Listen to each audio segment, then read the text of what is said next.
So ways you can get involved and share the joy, tweet throughout the session today using the hashtag CHWA2020 awards. Please do use the chat to support colleagues and projects, and use your icon buttons to give us a wave to congratulate people or dance about. So we'd like to take this opportunity to thank our funder, Arts Council England, for supporting our work, and also to Derby City Council for funding a commission to make the awards themselves. So that is it for us, and let us now welcome our host, the President of CHWA, Lord Howarth of Newport. Thank you. Hello everyone, and it's my very great pleasure to welcome you to the Culture, Health and Wellbeing Alliance Awards 2020, and my delight to be your host for this event. We're going to be sharing a short list of projects and programs from all around the United Kingdom, but the common theme is that the awards aim to shine a light on creativity, innovation and collaboration, and to acknowledge the sector's fantastic contribution to creating a culture of care for each other, our communities and the world. This event was, as you may remember, originally due to take place when we could all meet together in person at the CHWA National Conference at Derby Museums back in March. But then, of course, the conference had to be postponed because of COVID. But since then, our sector has responded just amazingly to the pandemic and to the lockdown with innovation and compassion. We know from CHWA's 5,000 members how tough it's been, and many people, I think, are feeling pretty exhausted just now. And of course, we face a lot of uncertainty as we have to look forward, sadly, to new restrictions and the impact of this continuing on the ways we work. So it seemed just such a good idea and so timely to create this event now to celebrate all this work and remind us all of what could be achieved, revitalize us and bring us some inspiration. Now, I want wholeheartedly to congratulate all of the shortlisted projects and the organizations shortlisted today, and to acknowledge all the people behind each one of these projects who've worked so hard, so creatively, so imaginatively, so bravely to lead the way and make change for their communities. I want to add my thanks to Hayley's, to the funders, the Arts Council of England and Derby City Council, very indispensable and deeply appreciated. And I want to say a special word of thanks and appreciation to Hayley herself, who's organized this event completely brilliantly and incredibly helpfully to us all. Before we head into the award categories, we have a short film from the Derby-based artist Elaine Lim Newton, who won a commission to create the CHWA 2020 awards themselves, all of which will be making their way to the winners very shortly. And this commission was funded by our conference partner, Derby City Council.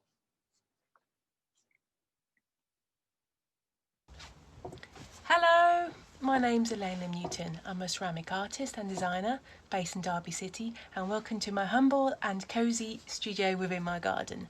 From here, I design and create all of my sculptural work, based usually on the themes of the natural world and architectural forms. I also really love vivid colours and textures and tactile surfaces.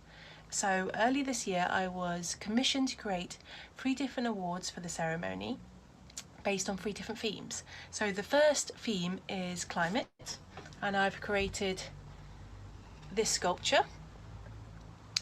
I created this sculpture from stoneware and porcelain clays that have been slab built and assembled. They represent the Derbyshire Hills, the beautiful Derbyshire Hills around here.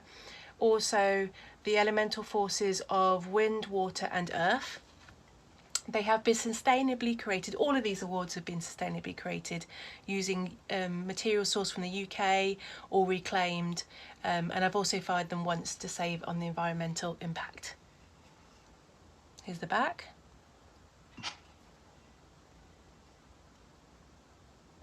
The second award is based on the theme of collective power, and for this I wanted to show the power of community and collaboration. So we have a collection of forms within this, united by bands of colour.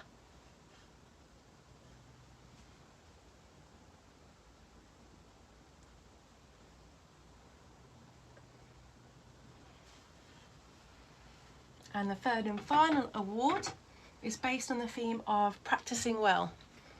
And again, I wanted to show the power of community.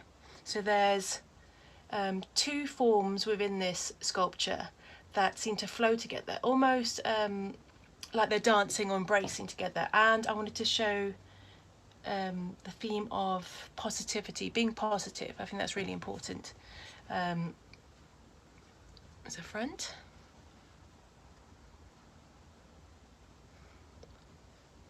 I'd like to say congratulations to all of the award winners, and I hope you enjoy receiving your awards. Thank you, bye. Thank you, Elaine. Beautiful sculptures and very, very appropriate for the themes of today's event. Remarkable things you're producing in your humble studio. Now it's time to get the awards underway.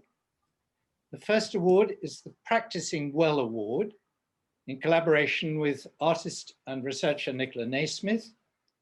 Each shortlisted project was nominated by a practitioner for its commitment to supporting artists' well-being during challenging projects. The shortlisted projects and organizations for this category are MOT for musicians working in challenging settings, from Britain Piers Arts, who you may also know as Snape Maltings in Suffolk, Music for Life from Wigmore Hall in London, the Never Better Project from Gloucestershire Archives, Strike a Light and Gust, the Plymouth Music Zone, and Relive in Cardiff. I will now hand over to Nicola and her fellow judges, Damien Hebron, previously of Nesta and London Arts for Health Forum, and a very old friend, and Ruth Sapsed from Cambridge Curiosity and Imagination, and a representative of the Lens, to share a highly commended project and the winner of the Practicing Well Award.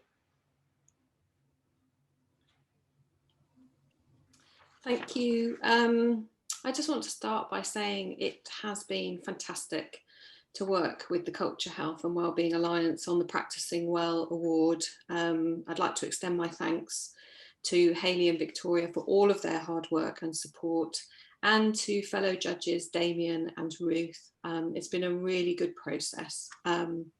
So as a judging panel, we were collectively really moved by the evidence of care and support for creative practitioners across all the projects we looked at and discussed. It was noticeable how good practice is evident, particularly within music, and it was discussed how great it would be to see other art forms taking up some of the approaches evident in the award shortlist. So things like residentials, training, peer-to-peer mentoring and supervision, which take into account both the financial and support needs of creative practitioners. Freelancers are the most economically vulnerable, and if we really want the arts workforce to thrive, it's really important that good quality support, as seen in the Practicing Well shortlist, is provided consistently. We hope that the practitioner support will continue to evolve and become available to more creative practitioners across all creative disciplines in the near future. And I'm delighted to hand over to Ruth, who will announce the highly commended project. Thanks, Nicola. And just to echo, it really has been a pleasure to be a part of the process. And I remember so very fondly our meeting in the fire station back in Cambridge earlier this year when things felt a bit more normal. So when we were deliberating over the shortlist, we found two projects which really stood out.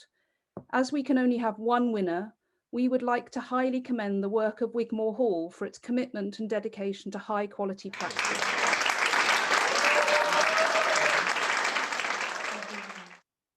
Both in terms of the participant experience and creative practitioner support. So I'm hoping we can all give a wave to Lydia from the Wigmore Hall and Julian, the practitioner musician who nominated this work, who I hope are in the room. Fantastic. When reviewing this shortlisted application, the commitment to creative practitioners practicing well was clear.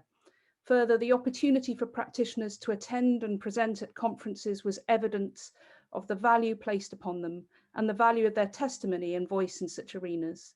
This way of working has the potential to inform work in similar settings, and we hope more people will get to know of this work and approach to supporting creative practitioners.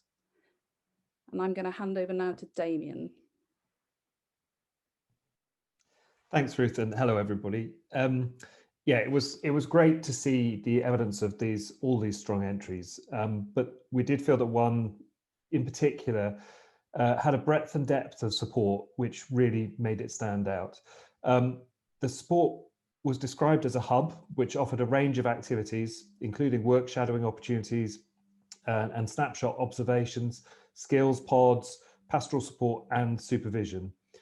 And more than that, practitioners were also employed to deliver training to their peers, which really indicated the value that was placed on their experience. And crucially, we felt that the fact that the support was financially accessible, so that practitioners were paid to attend and engage in training and support, was really important. This organisation has created a model of support which is embedded. It's part of the way that the workplace culture, and we feel it really raises an expectation around support for creative practitioners.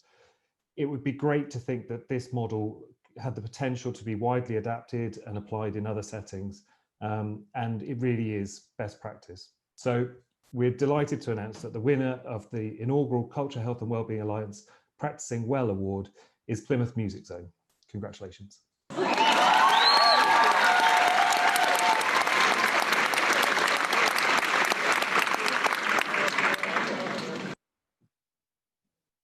And I think Glyn and Anna are here. So if I can invite you to come off mute and perhaps say a few words.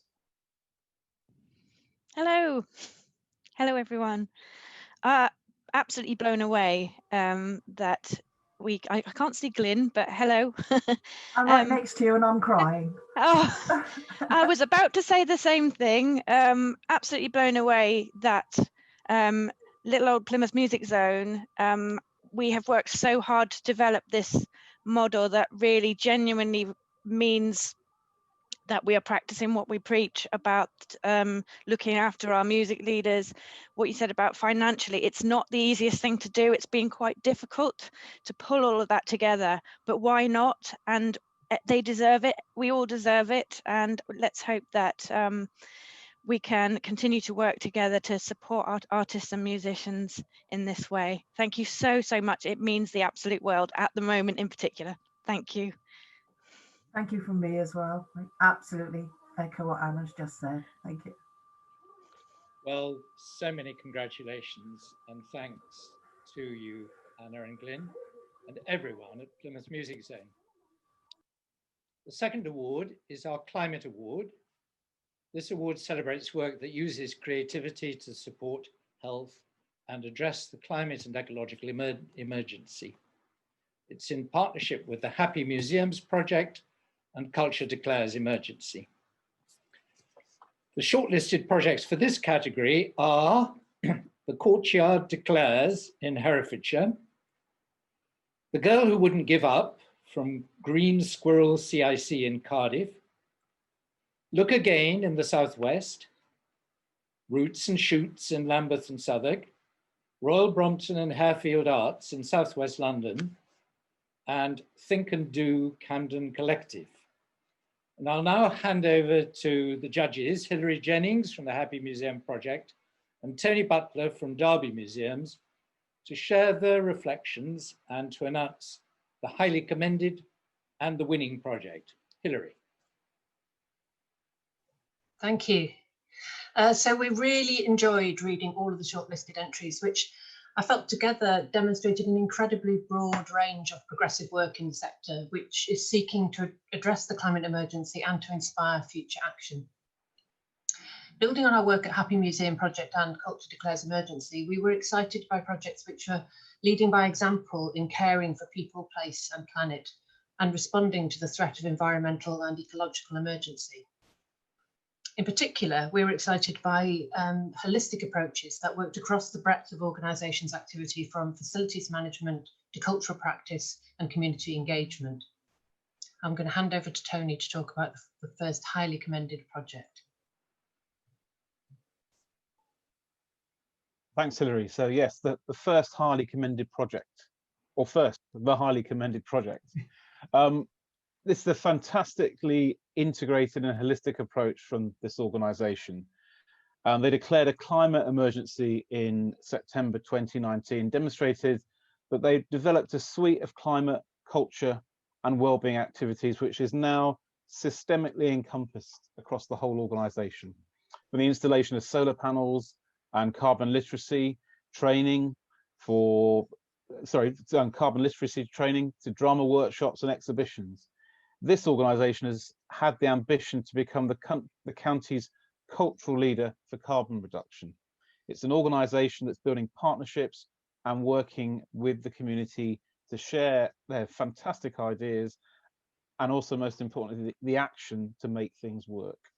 So we're pleased to announce that the highly commended project for the Culture, Health and Wellbeing Alliance 2020 Climate Award is The Courtyard Declares from the Courtyard Centre for the Arts and Culture.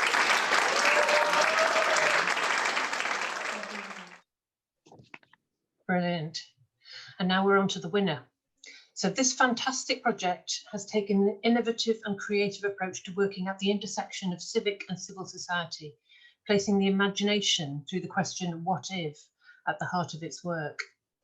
Arising from a local citizens' climate crisis assembly and located in a pop-up community space in North London, the project has galvanised action, debate and collaboration with diverse groups across the borough, bringing council planners together with local people, activists with schools, creatives with lawyers.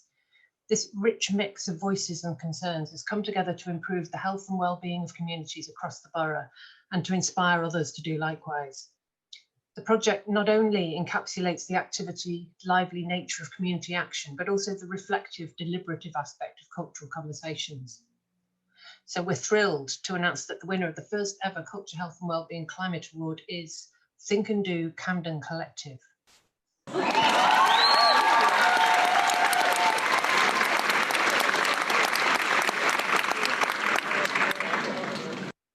So I would like to welcome Sue Sheehan and Farhana Yamin from the project to say a few words, but just before I do, if you're inspired by what they say, do check out a new Happy Museum workshop, Creative Civic Connection for Climate, where they will be talking in more depth, which is happening in 2 weeks' time. I'll drop a link in the chat. So Sue and Farhana, over to you. Well, thank you. I'm totally bowled over. I hope you can hear me. I wasn't expecting that, and I, tuned in to listen to all of the amazing other projects and thought, this is going to be great. I can get to see what everyone's doing. I'm really, really grateful for the Culture, Health and Wellbeing Alliance for picking us out and for the huge encouragement that we got from the Culture Declares movement, who, especially to Kelly Hill, who was one of our links with that movement, and for bringing in the artistic, the imagining, elements, and to creating a place where poets and sculptors and, artists could really be present alongside, as you say, the nerdy planners and the lawyers and the rebels and, everyday people who walked in off the street who he had never known were interested in all of the things that were going on. So I'm just really, really delighted. It was a real collaboration. I think there were about 80 workshops that took place over a 6-week period, this time last year from November to December. And then in the period just before lockdown, we had around 30 before lockdown closed the physical premises, which then were turned over to largely dealing with local food aid initiatives. And we're now, I've just come back literally an hour ago from the new premises, which are about 400 meters up the road, but 5 times the size, with outdoor space and a massive car park, which is being turned into an outdoor space for hopefully bringing all of the different elements that the creative together. So I'll say more than that, but just enormous thank you. And I can't wait to get that trophy, and it can be the first thing that we put in the new premises and get people in. And thank you to Sue, who also is here and I'm sure wants to say a few words. Yeah, I just wanted to say thank you very much. Every borough should have a think and do, as Hilary just put in the chat. I think I'm really proud to work for Camden Council. It's quite a radical borough, but really interested to share all our stories as often as we can at the next Happy Museum workshop in a couple of weeks' time. Thank you. Thank you, Fahana, and thank you, Sue. And please pass on congratulations from everyone here to the whole collective. It's now time to celebrate our final award, the Collective Power Award, in partnership with Ideas Alliance. This award is celebrating partnership across different sectors, not just health and the arts, but also local government, specialist community organizations, and education.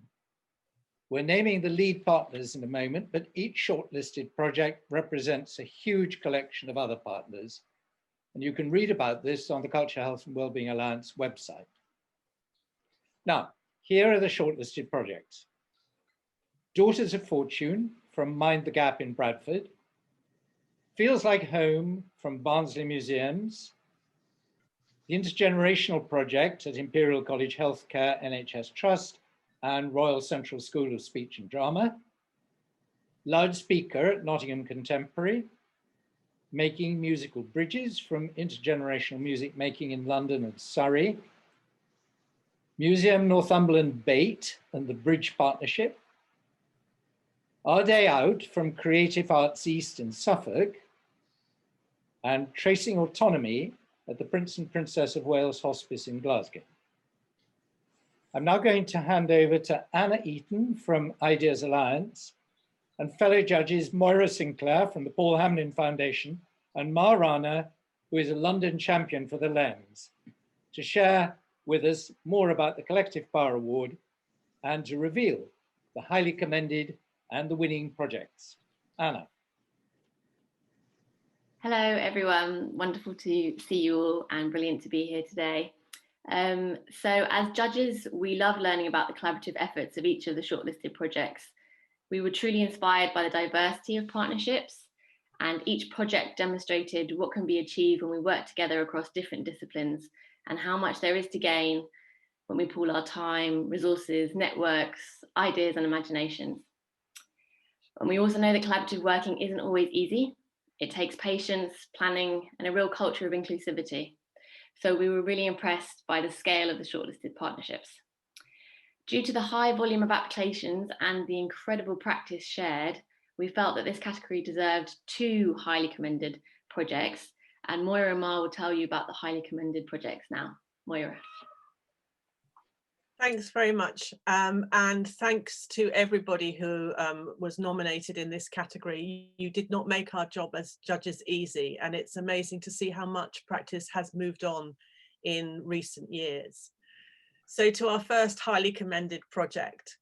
As judges, we really liked the strong partnerships with charities and local authorities that this project demonstrated. The research element, including tracking impact, was really impressive, as was the intentionality of health and well-being goals.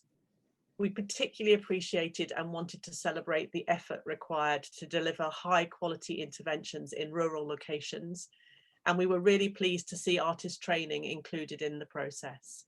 So our first highly commended project is Our Day Out, Creative Arts East.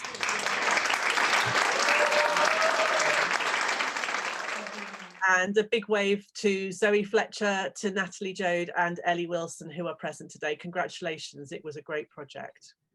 I now hand over to Ma. Thanks, Moira. And for me, it has been really humbling to be part of this process. So to our second highly commended project, the judges felt that this was a very good example of co-creation, enhancing well-being and minimising social isolation. Careful thought had been given to removing barriers to participation, and there was clear evidence of impact. Again, there was a strong range of partnerships involved. We particularly wanted to celebrate how a relatively small and local project can make a difference. So our second highly commended project is Loudspeaker from Nottingham Contemporary.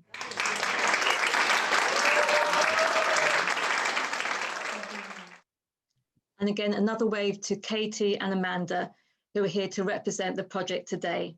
Well done. And now to Anna.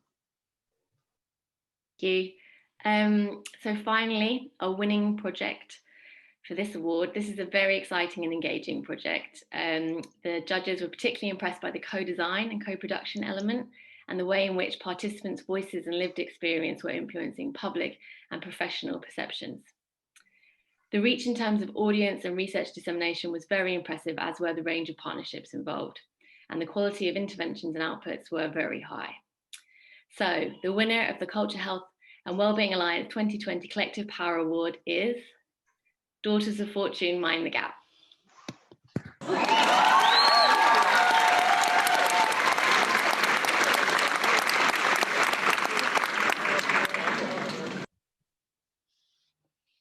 And we'd love to welcome Jess and Paul from Mind the Gap to say a few words if they're there. Hi. Hi. Sorry, Paul. Yeah, we just really want to say a massive thank you. The partnerships that we had and the work was amazing and just a brilliant collaboration between every partner. But I think the major thing to say is thank you to all the parents that actually gave us their stories and felt that we were able to give their stories authenticity and making sure that the right people hearing from the learning disabled parents. And yeah, we need to make sure that this is not just a one-off, but we keep going. And yeah, I'm humbled and I'm so grateful. So thank you so much. Yeah, it's quite overwhelming, really. I don't have much to add to what Paul said, but Daughters of Fortune was basically Mind the Gap's life for more than 5 years. So, and right from the start, it was really vital that learning disabled parents' voices were right at the centre of it. And our brilliant partners kind of spanned the NHS, Royal Holloway University, loads of advocacy and parents groups. And that's made our project that was based on the story of one learning disabled woman have benefit across policy and procedure for learning disabled parents everywhere. And that's just really, like Paul said, really humbling. So yeah, thank you. Huge congratulations to Jess, Paul, everyone at Mind the Gap. And huge congratulations again to all the shortlisted candidates. Well, that's the last of our awards.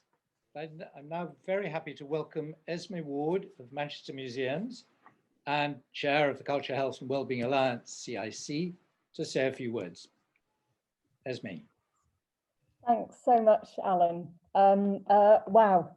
Well, I feel quite emotional actually. I'm inspired.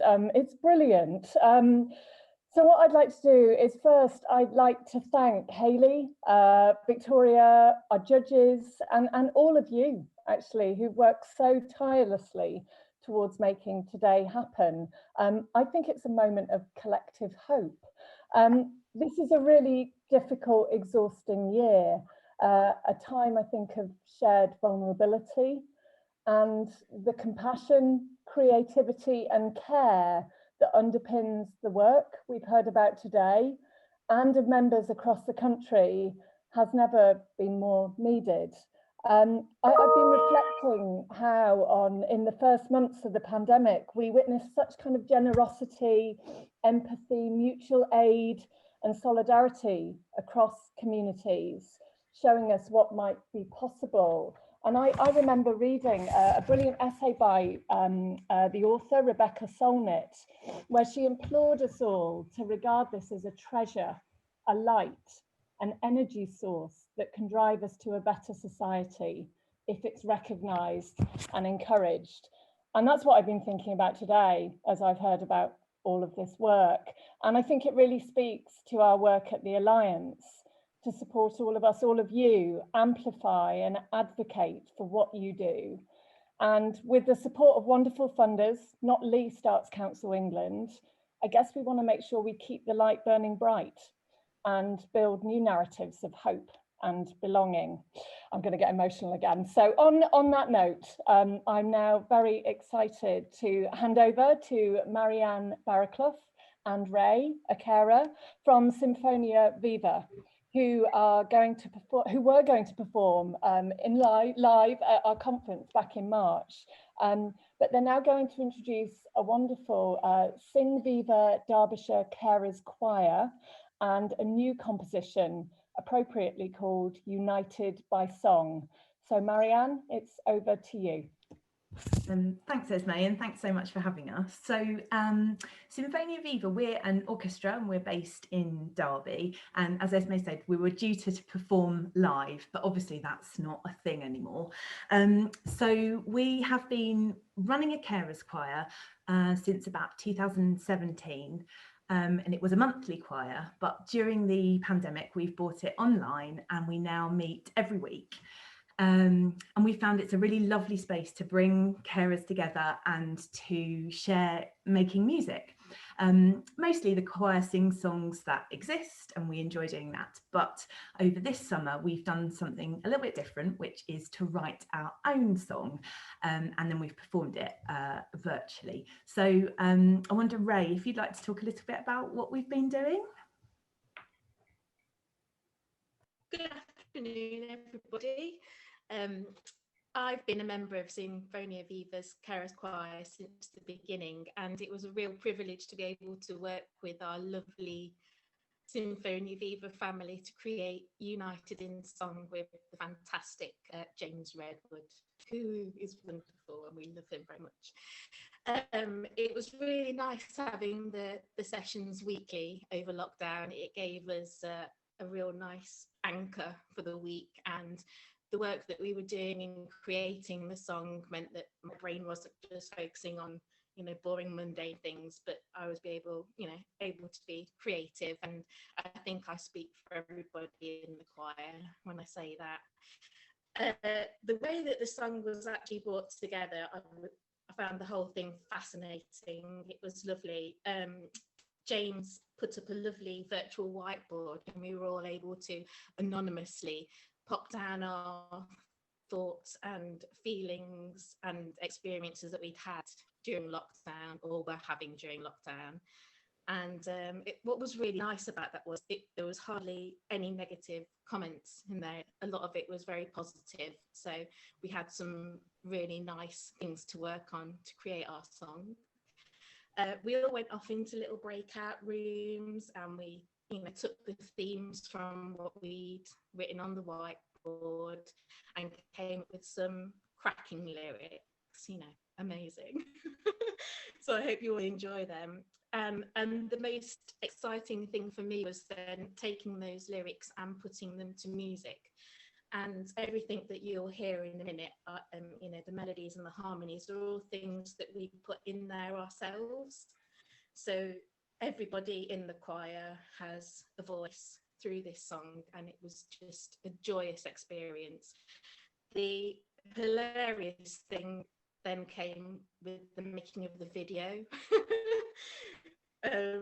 And yes, you'll see, it was an interesting experience. I actually did the first part of my video in the garden with my daughter videoing it, but it started off with me in the screen singing in the garden and ended up with a shot of the weave in. So we had to put that one to bed. But yeah, it was fantastic, and I can't thank Sinifonia Viva and the Carers Choir enough for everything that they do for us. We love you. Back to Marianne. So I hope you enjoy United in Song, and this is its world premiere, so I hope you enjoy that.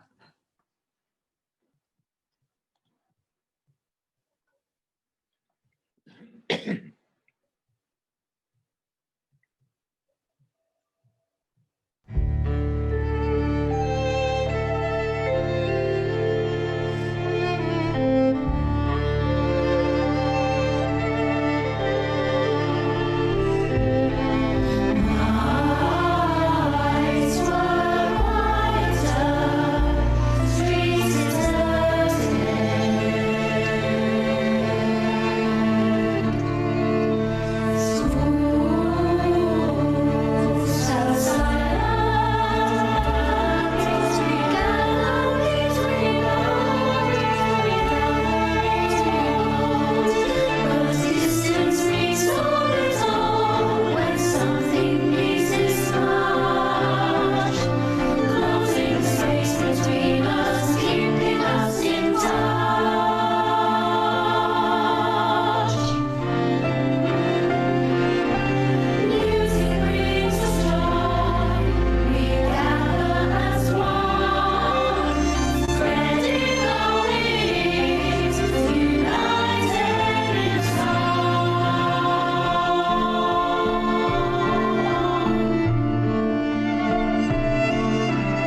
Well, what a privilege for us to be at the world premiere of United by Song.